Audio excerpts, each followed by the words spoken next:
হ্যাঁ বড় মা বলেন। এত বেলা হয়ে গেছে, তোর বড় আব্বাকে এখনো খাবারটা দিয়ে আসিস নি? থাল কোটা মেজে খাবারটা দিয়ে আসছি বড় মা। সেই সকাল থেকে এখনো থালগুলোই মাজা হয়নি, কি করছিলে এতক্ষণ? আমি সকাল থেকে বসে আছি নাকি? ঘুম থেকে উঠে ঝাড় দিলাম, আপনাকে রান্না করার জন্য পানি এনে দিলাম, সবজি কুটি দিলাম, সব কাজই তো করেছি। তো কাজ করিস সেটা আমার ভালোই জানা আছে।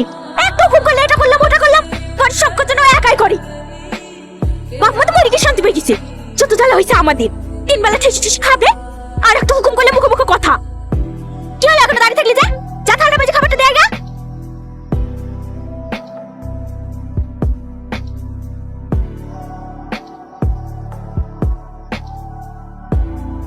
তোর কিছু হয়নি তো? কোথাও লাগেনি তো? তুই ঠিক আছিস? ওর কিচ্ছু হয়নি, ও একদম ঠিক আছে। আপনাকে অনেক অনেক ধন্যবাদ। আপনি যদি আজকে আমার ভাইটাকে না বাঁচাতেন, তাহলে এই পৃথিবীতে আমার আর আপন বলতে কেউ থাকতো না।